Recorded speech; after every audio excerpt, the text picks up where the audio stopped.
So hi guys, welcome welcome back our YouTube channel Madhavi's world. और ये देखो मैं आपको क्या दिखा रही हूँ। ये है स्नैक। और आपको देखने से तो यही लग रहा होगा कि ये मर चुका है, लेकिन आप कुछ देर बाद इसका कारनामा देखना। ये कैसे बीच आंगन में बैठा हुआ है। और क्यों मैं घास को काटती हूँ, साफ़ करती हूँ, इसका रीज़न तो आप लोग को समझ आ ही गया होगा। जब ये बीच आंगन में बैठ सकता है तो सोचो जब ये घास पे छुप के बैठेगा तो कितना मतलब बड़ा हादसा हो सकता है ना। तो इसीलिए मुझे ये सारा कुछ करना पड़ता है। तो मैंने सोचा कि चलो ये भी आपको दिखा दूँ। और इसको हम लोग नहीं मार रहे हैं। क्यों नहीं मार रहे हैं? क्योंकि सावन चल रहा है और सावन में सांप को मारना मतलब आप समझ रहे हो मैं क्या बोलना चाह रही हूँ। तो इसीलिए इसको भगा रहे हैं। ये अगर अच्छे से सही से चला जाता है तो नो प्रॉब्लम, हमको ऐसे भी नहीं मारना है। और मैं तो मतलब सावन क्या, मैं किसी भी महीने में या किसी भी सीज़न में किसी भी चीज़ को नहीं मारना चाहती। मेरी अगर एक ही ख़राबी है, एक ही ख़राबी ही बोलूँगी, मैं नॉनवेज खाती हूँ। मेरी यही बहुत बड़ी ख़राबी है, क्योंकि मैं कोई भी एनिमल हो उसको मैं मार के खा रही हूँ, तो ये मेरी बहुत बड़ी गलती है, पाप है ये मेरे लिए। बट क्या करूँ, स्टार्टिंग से आदत है तो इसीलिए आदत छूटती भी नहीं है। और छोड़ना चाहूँगी तो छूट भी जाएगी, लेकिन कुछ दिनों के लिए छूटेगी, क्योंकि मैं पूरे दिल से मन से छोड़ना चाहूँगी जब भी करूँगी तो। इसलिए मैं नहीं छोड़ती फ़िलहाल तो अभी। थोड़ा बहुत पाप भी ज़रूरी है। तो यहाँ पे कहाँ का बात कहाँ आ गया, सॉरी। यहाँ पे देखो ये जो स्नैक है वो निकल रहा है बाहर। और मुंह में इसने मछली डाला हुआ था, इसलिए मुंह बहुत ज़्यादा फूला हुआ है। ये अच्छे से नहीं चल पा रहा है, क्योंकि ये ना मछली को ना खा पा रहा है ना बाहर निकाल पा रहा है। और मुंह में अटका हुआ है इसकी मछली, इसीलिए ये एक जगह रुक गया था। और देखो ये कैसे सिधाई से चला भी गया बाहर, गेट से बाहर। ये देखिएगा इस गेट से बाहर। उसके बाद उसको ऐसे ही लकड़ी से करके फेंक देंगे। सो देखा आपने कैसा है नज़ारा हमारे घर का, गांव का। अब इसके बाद मैं यहाँ पे देखो, मैंने बहुत सारे घास को उखाड़ लिया था, लेकिन मेरी किस्मत इतनी ख़राब है कि मोबाइल से रिकॉर्ड ही नहीं हो पाया वो। मैंने अचानक देखा कि यार ये तो रिकॉर्ड ही नहीं हो रहा है। तब तक मैं पूरी तरीके से थक चुकी थी और टंकी पे जाके मैं बैठी थी। तो मैंने देखा कि हाँ फिर से मुझे इसे चालू करना है। तो बाद का जितना शूटिंग हुआ है वो मैं सारा आपके साथ शेयर कर रही हूँ।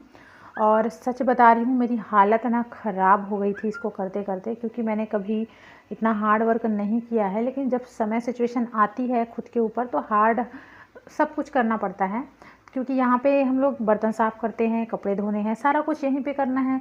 तो यहाँ पर घास को तो निकालना बनता ही बनता है। तो यहाँ पे ये देखो फावड़ा से मैं पूरा वो कर रही थी और पसीने से मेरी हालत ख़राब हो गई थी। अलग शाम के 6:30 बज गए थे। अलग मुझे टेंशन थी, ज़्यादा अंधेरा होगा तो कैमरे में सही से आएगा नहीं। तो बहुत सारा चीज़ जो है वो दिमाग में चल रहा था, और मैं कोशिश कर रही थी कि जल्दी से इसे साफ़ करूँ और जल्दी से वीडियो भी बन जाए। तो फिर देखो गाइस आप लोग कैसे क्या मैं करती हूँ। और थोड़ी देर बाद ना एक भाभी जो है साइड में रहती है, वो भी मेरी हेल्प करती है, क्योंकि मैं बहुत ज़्यादा थक जाती हूँ। तो उसको भी अच्छा नहीं लगता कि ये अकेले कर रही है, क्योंकि सारे लोगों को यहाँ पे काम करना रहता है। तो वो भी आ जाती है हेल्प करने के लिए। तो आप लोग फिर देखते जाओ। वीडियो पसंद आए तो लाइक से सब्सक्राइब ज़रूर से कर दीजिएगा। और मिलती हूँ मैं फिर आपसे थोड़ी देर बाद। ओके।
सो फ्रेंड फाइनली देखो यहाँ पे हम लोगों ने साफ़ कर लिया है जितना भी हो पाया, और यही भाभी है जिसने मेरा हेल्प किया।